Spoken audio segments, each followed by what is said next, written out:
All right, guys. Hello. Happy Saturday. Hope everybody's doing good. Got a little presentation today. I call it wealth wisdom. Wealth wisdoms that I kind of want to help people, share what I've learned and just kind of like give you guys what I've figured out over the years, right? And these are just kind of good quotes, good things you can write down, you can kind of learn. Okay. So the number one thing that I learned, the rich are not lucky. The concept is like if we were to took all the money away and then everybody was given $1 million, right? Eventually the rich would probably have the money back, right? So it's a skill. Getting rich is a skill. Like if everybody, if I like to think of myself like if I was thrown into some third world country and I had nothing to go from, I'd still probably turn out rich at the end of the day because I've worked my set of skills to create incomes, to see opportunities, to make things happen in my life, to make it so that I would have my own business very quickly and be able to become rich again. So getting rich is not a skill. I like this a lot. And I like to think about it as well.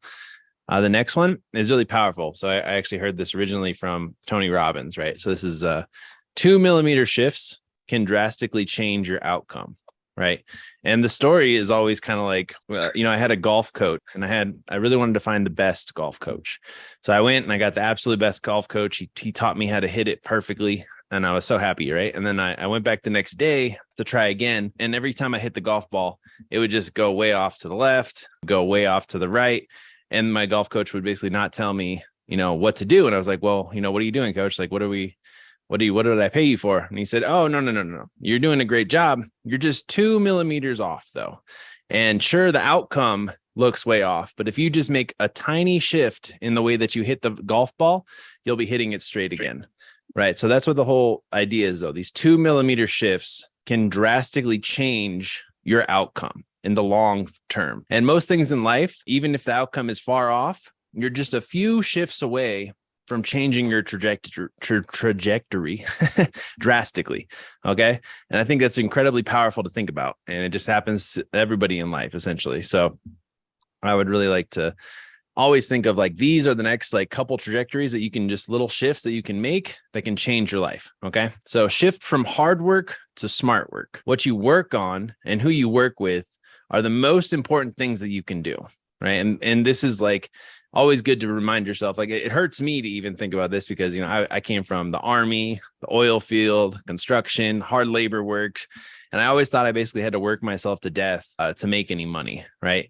But if that was true, then our janitors and our landscapers, they'd be driving Bentleys. So the real thing that you need to really figure out is what is the best use of your time, right? And what can you work on and who can you work with? That's really going to get you where you want to go. This is the shift people need to make. Stop from not all. It's like you do need hard work, but that's probably lower down on the list than working on the correct things to truly become successful. Okay, so that's a very powerful shift. The next one, this is from Naval Ravikant. I don't know how to say his name. He's amazing. If you haven't heard of him, you got to learn what he does. But find the thing that feels like play to you, but looks like work to others. Okay. So this is basically saying, find your zone of genius, right? So like for myself, sales and marketing, to other people, it looks like, really hard work, but to me, it's fun. I like to think about psychology. I like to work with people on marketing and marketing plans. I like to basically promote things and get people's attention and get them excited, right? But it looks like work to other people when I'm doing it. But to me, it's fun. It's play, right? So if you can find your zone of genius, right? If you can find that thing that feels like play to you, but looks like work to others, you're going to be incredibly further along because, what do they call the person that plays guitar every day, all the time, even when he doesn't want to, right? They call that person the best, and the best person, no matter what your field is going to get paid well, right? So if you can find that thing that feels like play to you, but looks like work to others, it's going to be your zone of genius. And that's going to be able to that's going to help you get rich essentially. So, because if like you like whenever I'm, have some extra hours in the evening, sometimes I'm making marketing or I'm thinking or I'm writing copy. And it's just like stuff like that. That's just fun to me that I can do for hours and hours and hours and not have burn out or not feel like it's overworking. So if you can find that for yourself, it's incredibly powerful. Okay. You want to go from, this is a big one. If you want to get rich, you have to go from far away from money to hanging out with money, right? This is a big, very, very key thing. Because if you can't hang out with money, then you at least need to hang out with people that are doing things, things that are taking action, right? And there's three main things that I like to think of for when you're trying to, hang out with money. I've actually gotten pretty good at this. My girlfriend even says she's like, he's really good at finding rich people and hanging out with them and doing cool stuff. And it's because those are the people that I like to hang out with, because they're always thinking big and they're doing things, right? But the best way that we can really make this happen is, first of all, your peers, right? Find 5 people that have the same dream as you. This is very powerful. Now, you do have to know what your dream is, but you have to find at least 5 people, right? Have dinner with these people, move into a house with these people, have a group chat with these people, and have them motivate you and have them share ideas with you, because they have the same dream as you. It's really important that you're going to be able to have these kind of people come into your life, right? And then you guys can share ideas and you can talk and you can really make it happen. Okay. And then number 2 is find a mentor, right? Find mentors, find somebody who has already done it. The way you get a mentor is you have to do a lot of research, but then you got to find somebody who's already done what you've done. And then you just ask them very specific questions. Okay. You can find them on social media. You can find them in the real world. You can find them, when you go to events, but find people who have already done what you want to do and ask them a very specific question, and then go do what they tell you to do. So basically find a mentor though, ask them a very specific question, do what they say to do, and then follow up and ask them another question. Now you have a mentor, right? That's literally the definition of a mentor eventually. Okay. And then you have to basically change your information diet.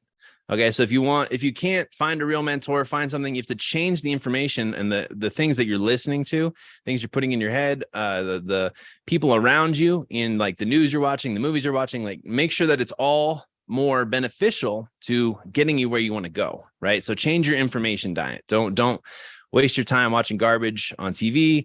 Make sure that you're putting information in your mind that's going to get you where you want to go. It's more important. Okay. And the next one is going to be go from small swings to fat pitches. And I love saying the word fat pitches. Okay. But you can this is basically a thing that you need to focus on. It's you can do anything in life, but you can't do everything. Okay. So you need to be patient. You need to wait for the right opportunity. And this kind of goes back to Warren Buffett. He missed the whole internet bubble, right? Because that wasn't his thing. His fat pitch was understanding Geico and Coca-Cola, things that were in his wheelhouse that he understood. And he just went all in on those things because he understood it. And that was his fat pitch. So you need to stop taking half-ass swings and start to, be patient, but always be ready. And when you find that opportunity that's going to be your fat pitch, you need to be incredibly aggressive and go after it. Okay. You don't have to get everything right to get rich, but you just need to get one thing right. you gotta swing hard when you get it. All right. The other thing about fat pitches is you got to swing really hard. Okay. You can't step up to the plate and go half-ass when you finally have a really good opportunity. And that takes me to kind of the last one. But intensity is the strategy, right? If you ever have been around somebody who's truly successful and has found something that's working, you think the knob only goes up to 10, and then you meet one of these people and they're at 15, and you're like, oh, I didn't know the knob could go that high. But it's really is being obsessed, being intense, and really going all out at this kind of stuff that's really going to make it so that you can get rich, right? And when you find something that works, you have to double down. Okay, a lot of the rich people that I know, they found a very simple strategy that worked, and they just turned up the intensity, and that's literally kind of the recipe to getting what you want. And a lot of people don't really understand the amount of volume that has to go into something in order for it to truly break free and make you successful. Okay. So find a simple strategy and turn up the intensity. Winners don't always have a winning strategy, but they just have more intensity. So that's awesome. Sometimes they just have a little 1%, right? You make 100 phone calls, but one person calls and answers and buys, you're good to go. And you just crank up the intensity. So that's kind of all I got, but I think that was cool. I'll probably keep adding to this. So this was called, the Wealth Wisdoms version 1.0. But yeah, I think those are all really key, and I'll just keep building on that list, and we'll probably go over it a couple more times with some people, but